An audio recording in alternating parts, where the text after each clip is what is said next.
Hi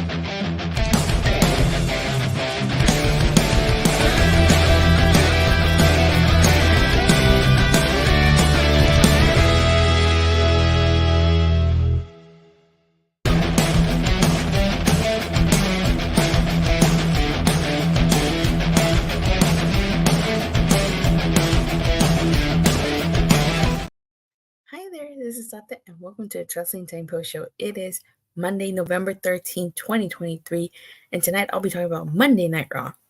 We have quite a few things to discuss here. So, Monday Night Raw kicked off with a Cody Rhodes promo. The reason why I'm starting with this is because this plays a role into what happened in the main event with Drew McIntyre. So, he basically comes out and he introduces his War Games team, which is interesting because, he's not the WWE Heavyweight Champion. So why is it his team and not Seth Rollins' team? But that's a whole different story. Same old shtick. Judgment Day comes out. This sets up a match. Well, the match that follows. And the whole point of this is that this leads into Sami Zayn and Seth Rollins versus Dominik, Mysterio, and McDonagh. So the main event is supposed to be Cody Rhodes and Jey Uso versus Finn Balor and Damian Priest for those tag titles. And during this match, Judgment Day gets involved and a brawl breaks out. So the match ends in DQ. This causes Adam Pearce to ban everybody from ringside and from the arena and everybody involved in the War Games match. All right. There's more to that, but I'll get to it right now. So, as Seth Rollins is leaving backstage, Drew McIntyre approaches him, shakes his hand, says he was right. He's the one to put to blame by himself. And he says that Seth Rollins represents what a champion should be. So in the main event, the Undisputed Tag Title match is Judgment Day versus Cody Rhodes and Jey Uso. In the middle of this match, again, like I said, Judgment Day was banned from ringside, Rhea Ripley was banned from ringside, everybody was banned from ringside. But Judgment Day is still retained because Drew McIntyre came out of nowhere and he hit Jey with a Claymore, which this allowed Judgment Day to retain. And then up in the ramp, you see Drew McIntyre shaking Rhea Ripley's hand. And so he's officially aligned himself with the Judgment Day. So he's going to be the 5th member of Team Judgment Day. And I have a feeling next week we're going to find out the 5th member of Team Cody Rhodes. And also next week we're going to get the match to see which team gets the advantage. I totally think Judgment Day is winning that. Judgment Day is going to walk in with the advantage. So it finally happened. After weeks of build-up, it finally happened. Drew McIntyre finally turned heel and aligned himself with the Judgment Day. So what did you guys think of Drew McIntyre's heel turn and himself align himself with Judgment Day? So another thing that happened today was earlier in the night during that brawl, finally McIntyre turned heel, right? Finally, it's about time. McDonagh saved Damian Priest from a spear. So Judgment Day decides that it was finally time for him to join. And Damian Priest decides he was going to give McDonagh the shirt. So he goes and he finds JD, and McDonagh is officially a part of Judgment Day. It's about damn time, if you ask me. Poor guy has gone through so much over the last couple of weeks, has done so much for them. I mean, there were times where they left him alone and he took the beating. Sure, he inadvertently cost him the tag titles at Fastlane, but hey, mistakes happen.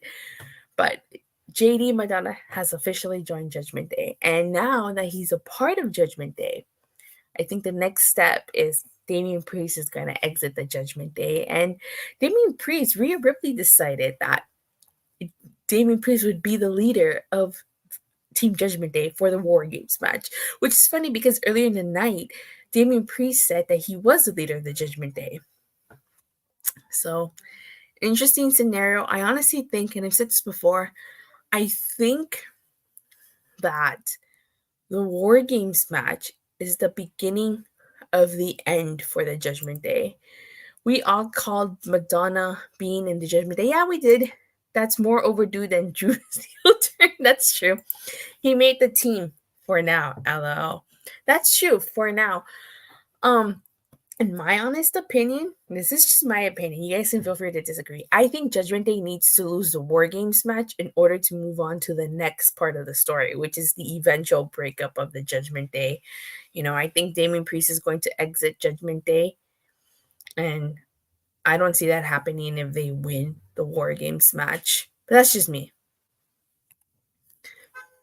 All right, so back to Sami Zayn and Seth Rollins versus Dominik and JD McDonagh. So at the end of this, Rhea Ripley is confronted by Zoey Starks. And basically, Zoey Starks says that Rhea Ripley is overlooking her and she's got too many things on her plate. And that she will walk out as champion at Survivor Series. No offense to Zoey Starks, but I don't think she's winning at Survivor Series. I think that if there's one person that's going to keep their title, at least until WrestleMania, it's going to be Rhea Ripley. Damian Priest and Finn Balor, I can see losing the tag titles, but I think Rhea Ripley's keeping hers. I mean, the Elimination Chamber is in her home country of Australia. There's no way she's losing that title before then. Cody Rhodes ends up talking to Seth Rollins and tells him that he needs him for one night. And even though they don't like each other, he needs him for that one night. And Seth Rollins basically says that he doesn't like Cody. He doesn't know if he ever will like him, but he respects him. And they're good for one night.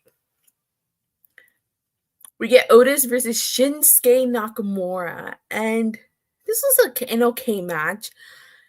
Shinsuke Nakamura picked up the victory, but it took 3 King Shastas for Nakamura to knock down Otis, and then at the end, Nakamura taunted Chad Gable. So it seems like maybe Nakamura was going to go after Chad Gable next.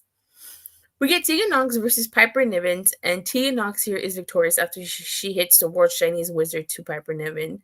So let me see. Probably getting another Cody versus Seth match at WrestleMania. I don't even want to see another match with them. I think that might happen eventually. I don't know if it'll happen at WrestleMania, but it'll happen for sure. So, my issue with this is they're obviously setting up Tegan Nox and Natty to challenge for those tag titles. But Piper and Chelsea Green need to win singles matches, even if they're not defending the tag titles. It's like they lose a lot of these singles matches, and then when they have to defend their tag titles, they win. Okay, but they need to be winning singles matches too. Honestly, in my opinion, don't get me wrong, I like Chelsea Green.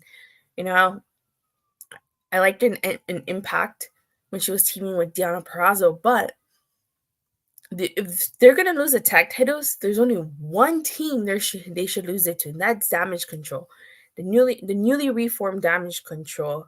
Asuka and Kairi Sane, the Kabuki Warriors. They should be the ones to take those tag titles off of Chelsea Green and Piper Niven, rewrite the wrongs of the original Damage Control. You got Io Sky as champion. What are you missing? The women's tag team titles. So they need to win those tag titles. And if it doesn't happen at Survivor Series, because we're getting I think we're going to get a women's War Games match, it needs to happen at the Royal Rumble. So that's just my opinion. We get a Miz interview where he mocks Gunter, and it leads into a segment with Ivar and Bronson Reed, and Ivar and Bronson Reed get in face to face. We get Tommaso Ciampa versus Ludwig Kaiser, which DIY is continuing their feud with.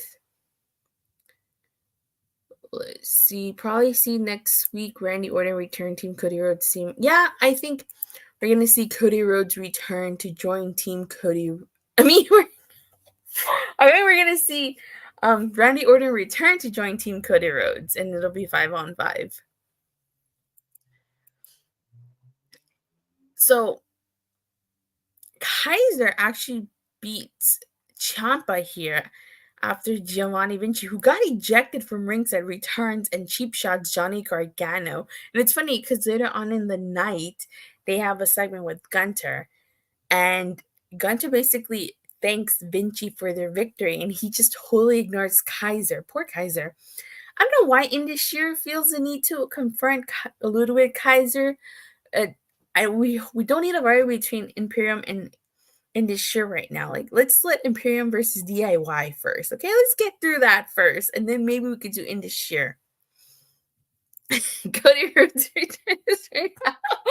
Okay, I botched. No one cares about Indi. Yeah. We get Indi Hartwell versus Xia Li.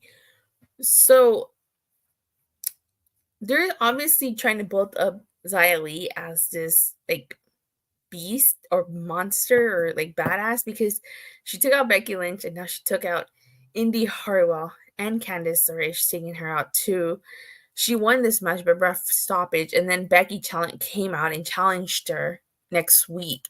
So my issue with Becky versus Xia Li is I feel like Xia Li needs to win. Not a fan of these. Can't continue KOs.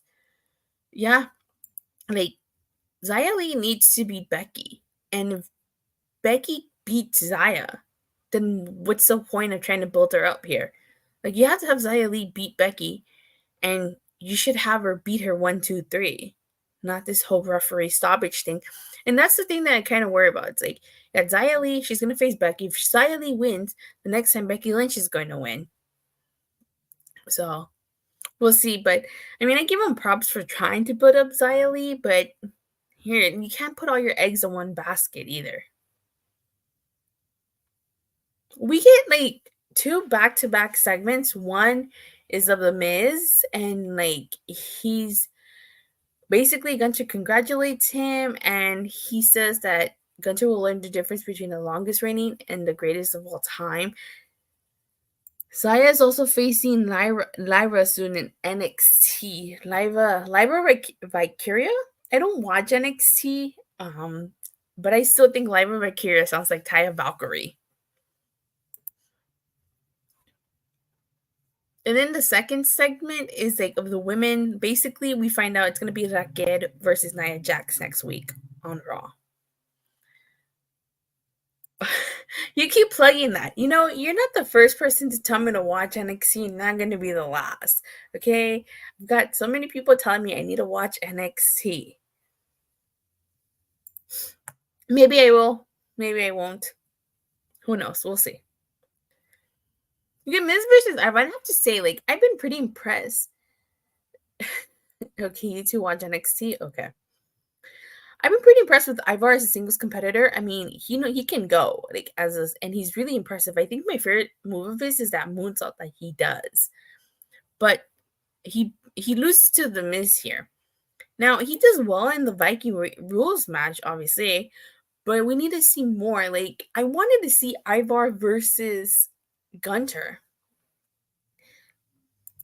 It's Impact's close equal, to be honest. Getting to let you watch NXT is like getting me to watch NXT is like getting you to watch Impact. You know, I've heard that, I've heard that NXT is Impact's equal, especially when it comes to the women. Maybe, I don't know. Yeah, we'll see. We'll see what happens with that NXT. But of course, The Miz beats Ivar because, you know, he's going to challenge Gunter, so he needs momentum here. And then at the end, like during the match, Bronson Reed came out, he just sat down and was watching this, and at the end, he hit Ivar with the tsunami.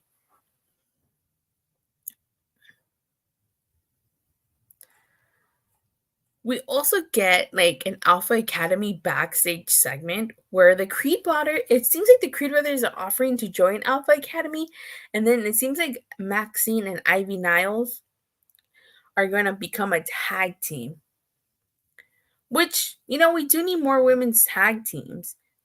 But again, I think that they have a while to go before they actually win the women's tag titles here. Like I said, the only people that need to win those tag titles right now is Damage Control. No other team is going to win those tag titles. All right, and I'll stop there because I already talked about the main event. So overall, tonight's Raw was okay. It opened strong, ended strong. I'm gonna need y'all to pray for the Miz at Survivor Series. We need to pray to Moose and JBL, the wrestling gods, for the Miz. Because he's gonna get chopped. He definitely is. Alright, so I'm gonna be generous and give Raw a 6 out of 10. Just because I did like Drew McIntyre finally turning heel. But aside from that, a lot of stuff that happened on here was just kind of, it was okay. Could have been worse. Now, as far as what's going to happen the rest of the week, let me see. Awful Boring Show, 1 out of 10. Hide your wife and kid, Miz. LOL. Okay. So as far as the rest of the week is concerned, Wednesday, I'm definitely going to review AEW Dynamite. Friday, I will not be reviewing SmackDown as I will be at AEW Collision / Rampage. And then Saturday, I will be at Full Gear. And then Sunday, I should be doing a special live episode of Legacy of Power because we are celebrating and honoring JDF on the 1-year anniversary of his passing. So that should be a very special but somber episode. And with that being said, make sure you like and subscribe so not only can you get notified whenever I go live, but you'll be able to see all the cool videos that I post from Collision, from Rampage, and from Full Gear. So, and I'll see you guys next time. See you guys after Wednesday. I'll see you guys Wednesday after AEW Dynamite. Bye.